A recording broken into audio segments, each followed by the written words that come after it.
Mike, 3 really close ball games. Just what did you think of the series overall and how you guys performed tonight? Yeah, I mean, it was a good series, hard fought, tight, a lot of big moments. You know, basically didn't get it done, as a wrap up point. There's a lot of hurt guys in that clubhouse, but we laid it out on the field, and there's no regrets on anybody's part. Just disappointed. Kyle? Just from your vantage point on the strike call on Xander in the ninth, just what did you see from your vantage point on in that situation? Looked down to me, but I don't see great, and I'm kind of far away. But most importantly, Bogey felt like he was down. He's not a guy that is looking. Not any of our guys really, but Bogey also in particular is not a guy that's overly dramatic about close pitches, and it's a big pitch. It's a big swing pitch. It turns a tie and run, and then what unfolded after that was could have been very impactful. But we had other opportunities too. Back right. Mike, your bullpen has been so good all year. Talk about the decision to go with Suarez when you did, and then your thoughts on King and his performance. Yeah, I mean, listen, once we're in the bullpen in the second inning, and I thought the bullpen was fantastic. I mean, end of the day, we held them to a run. The Suarez decision was actually a pretty easy one. Morihone and Miller had eaten up a bulk of innings, especially yesterday. So we knew the spot for them. Suarez, we didn't pitch in the first game. He'd had some days off prior to that. 1 1/3 yesterday. Fresh's best guy. You're down 2-0 in the 6th. You're in a closing situation, and we'd already used Estrada for 2 innings, to get out of and limit the damage in the second. So at that point, it was pretty clear cut, and we knew we could go to Morihone and Miller if we had been able to tie or get ahead.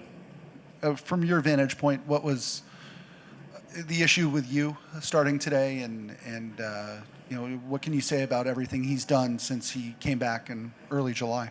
Yeah, I mean, it's been a little bit of an uphill battle for you this year, starting in, even the off season into spring training, and was compromised. But I give him a ton of credit, and the medical staff did a hell of a job this whole year with our group. Mark Rogo and his group deserve a lot of credit, man. But specific to Darvish, he was able to work his way and get back, and then, took him a while to get going again. But, it's a guy with a lot of experience in the league, and, today I thought was pretty crisp in the first.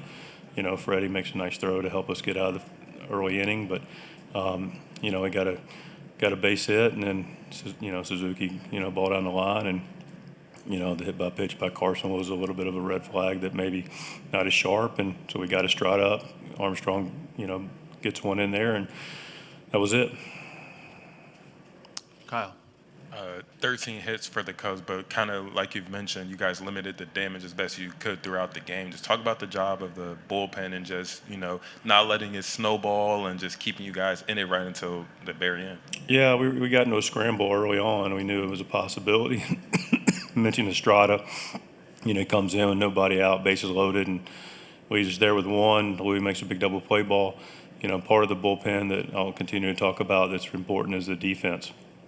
Freddie threw a couple guys out, blocked his tail off, kept double plays in order. Louis with a big double play. But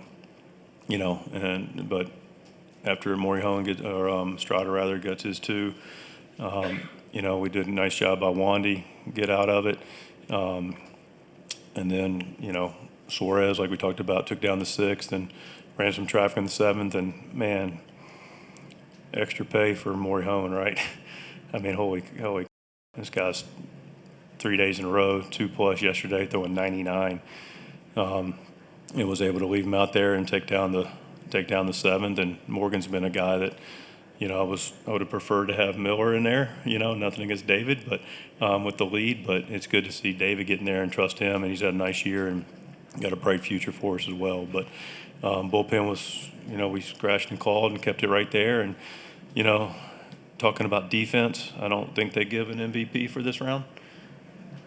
I'd give it to Swanson. I mean, Dansby played his tail off, man. He almost single-handedly beat us with his glove. We talk about in the modern game about the pitching, and we talk about the offense and who we're hitting for and all the things that are, appropriate to talk about in our game. But the one thing that we don't talk about as much anymore is your defense. And this time of year, your defense, and we played great defense, but Dansby Swanson absolutely beat us with his glove this series. Go to the back right. Mike, I know you guys talk about finding solutions. How hard was it to find a solution when Laureano goes down that late in the season, and how much did that affect the buttons you were able to push or not push here in the playoffs? Yeah, I mean, listen, I'm glad you brought that up because that's really a trademark of this team. And like I said, we're super disappointed. But we just got through talking amongst the team, and I'm going to segue off into something else and bring the point full circle for you. But because it is about the winners finding solutions. And, we've had, like most teams, every team in this league has their circumstances. It's how you deal with them. And there's not a complainer in the whole group, staff, player, nobody. And so, specific to Laureano when he goes down or Jason Adam goes down, you figure it out. You figure it out the best you can. And, we've had guys, just hugged on Michael King, and, Michael got 70 innings, but was out there with the heart of a champion today and took down an inning for us. You talk also about the solution piece. It's a good opportunity to give A.J. Preller a lot of credit. We did our part, stayed in the fight. He does his part, Sana Pavetta, the moves, Sheets, Iglesias, under the radar somewhat moves with the resources he has. Club scratches and claws, fights your tail off to stay relevant at a trade deadline, and he goes and pulls the trigger and gets his help. And, unfortunately, Ramon wasn't able to stay with us through this ride because, him in the 7-hole could have made a big difference, but he wasn't there. And we took our spot today with Iglesias, and he gave us a great at-bat. And, gosh darn it, Horner makes a play, and talk about the defense, and comes back around, Johnson gets on and gets the go-ahead run to the plate in the ninth. So, long answer to your question, but it's ultimately about nobody's going to feel sorry for you in this game.